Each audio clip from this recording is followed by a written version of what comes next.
በኦሮሚያ ክልል ባለው ግጭት የወባ በሽታ እየተባባሰ መሆኑና የጤና አገልግሎቶች መስተጓጎላቸው ተዘገበ። ለማ ተፈራ የተባሉ የምዕራብ ኦሮሚያ አርሶ አደር በአንድ ወር ውስጥ 4 ልጆቻቸውን በወባ በሽታ በሞት መነጠቃቸውን ገልጸው እየተካሄደ ያለው ግጭት ባይኖር ኖሮ አደጋውን ለመከላከል ይቻላል ብለው እንደሚያምኑ ለፈረንሳይ የዜና ወኪል ሲናገሩ ተደምጠዋል። አርሶ አደሩ በግጭት ምክንያት መንደራችን ውስጥ የወባ መድኃኒትና ሕክምና እንዳልነበረም ተገልጿል። በኦሮሞ ነጻነት ሰራዊትና በመንግስት ኃይሎች መካከል በመካሄድ ላይ በሚገኘው ግጭት የጤና አገልግሎቶች መቋረጡን በመቀጠሉም ቀውሱ እየተባባሰ መምጣቱን የጤና ባለሙያዎችም አስጠንቅቀዋል። የኦሮሚያ ሐኪሞች ማህበር ኢንስቲትዩሽን ዳይሬክተር የሆኑት ገመቹ ቢፍቱ በበኩሉ ባለው የትጥቅ ግጭት ምክንያት የተዘጋጀ የጸረ ወባ መድኃኒት አቅርቦትም እየተስተጓጎለ ለታካሚዎች መድረስ ሳይችል እንደቀረ ይናገራሉ። በአካባቢው የሚገኙ ሐኪሞች ከዚህ በፊት ታይቶ የማይታወቅ ሁኔታ በበሽታ የሚያዙ ሰዎች ቁጥር መጨመሩን ሪፖርት አድርገዋል። በምዕራብ ወለጋ የሚገኘው የነጆ አጠቃላይ ሆስፒታል ዳይሬክተር ለገሰ ቡልቻ ከዚህ ቀደም ካለው በተለየ መልኩ አሁን በድርቅ ወቅት በርካታ ሰዎች በወባ እየተያዙ ነው ብለዋል። ዳይሬክተሩ በፈረንጆቹ 2023-2024 በሆስፒታል ከታከሙ 26000 ታካሚዎች ውስጥ 70% የሚሆኑት የወባ በሽታ የተያዙ ናቸው ሲሉም ተደምጠዋል።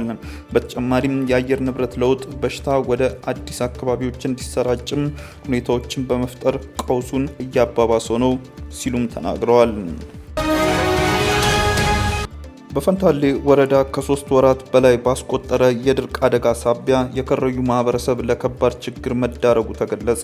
በኦሮሚያ ክልል ምስራቅ ሸዋ ዞን ፈንታሌ ወረዳ ስር በሚገኙ 8 ቀበሌዎች በተከሰተ ድርቅ በርካታ የከረዩ አርብቶ አደር ማህበረሰብ ከቀያቸው መፈናቀላቸውንና ለከፍተኛ ችግር መዳረጋቸውን ነዋሪዎች ለአዲስ ስታንዳርድ ገልጸዋል።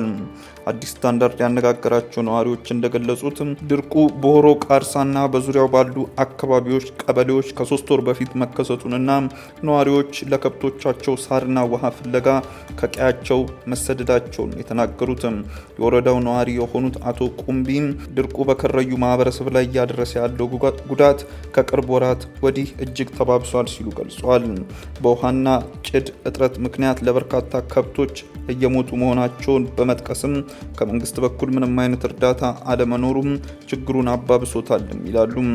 በዚህም አካባቢ ባለፉት 3 ወራት ሙሉ ለሙሉ በሚባል ደረጃ ውሃና ጭድ የለም ማለት ይቻላል። ይህንን ፍለጋ አጎራባች ወደሆኑ ቦሰት፣ አርሲና ሐረርጌ ዞኖች እንድንሄድ የጸጥታ ችግር መሰናክልም ሆኖብናል ሲሉ ተናግረዋል።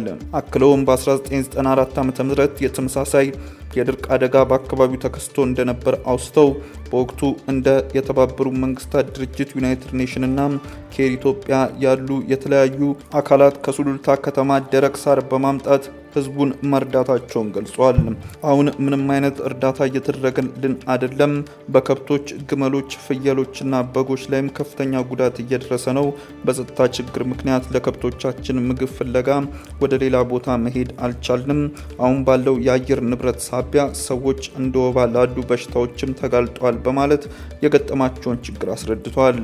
ከድርቅ አደጋ በተጨማሪም ፈንታሌ ወረዳ ባለፉት ጥቂት ወራት በተደጋጋሚ እየተከሰተ ባለው የመሬት መንቀጥቀጥ አደጋ ምክንያት ከመኖሪያ ቀያቸው መፈናቀላቸውን የገለጹት አቶ ቁምቢ ባለፈው ሳምንት አጫሉ ሁንዴሳ ፋውንዴሽን፣ ወርልድ ቪዥን እና ኢንተርናሽናል ሪስኪው ኮሚቴ ለተፈናቀሉ ወገኖች ድጋፍ ማድረጋቸውን ተናግረዋል። ይሁን እንጂ እነዚህ መንግስታዊ ያልሆኑ ድርጅቶች ከሚያደርጉት ድጋፍ ውጪ በድርቅ ለተጎዱ ሰዎች፣ ከብቶች የተደረገ ምንም አይነት ድጋፍ የለም ሲሉ ቅሬታቸውን ገልጸዋል። ሌላኛው የፈንታሌ ወረዳ ነዋሪ አቶ ደምሴ ቦሩ እንደተናገሩት በሚኖሩበት አካባቢ በረሃማ መሆኑን በየጊዜው የውሃ እጥረት እንደሚያጋጥምም ገልጸው አሁንም ያለው ችግር ግን እጅጉን የከፋ እንደሆነ ነው የገለጹትም። በድርቁ ሳቢያ የተፈጠረውን የውሃና የእንስሳት ጭድ ችግር ለመቋቋም ብዙ ነዋሪዎች ለከብቶቻቸው ምግብ ፍለጋ ወደ ቦሰት ወረዳ መታሃራ ከተማ ሄደዋልም ብለዋል። ልጆቻቸውና ከብቶቻቸውን ወደ ተሻለ ቦታ ቢወስዱም በአካባቢው ባለው ሙቀት ከብቶቻቸው መውደቅ መጀመራቸውን ወደ መታሃራ ስኳር ፋብሪካ የሸንኮራ ምርት አካባቢ መዘዋወራቸውንም ተናግረዋል። ነገር ግን በዛም ከባድ ችግር ውስጥ መሆናቸውን አክለው ገልጸዋል። ውድ ተመልካቾቻችን በዕለታዊው የዛሬ ውሎ ፕሮግራማችን ይዘንላችሁ የቀረብናቸው ዋና ዋና መረጃዎች እነዚህ ነበሩ። ከፕሮግራም ጋር አብሬያችሁ ቆይታ ያደረኩት እኔ አብዲስ አደፋር ነበርኩ። ከሌሎች የኬሎ ሚዲያ ፕሮግራሞች ጋር መልካም ቆይታም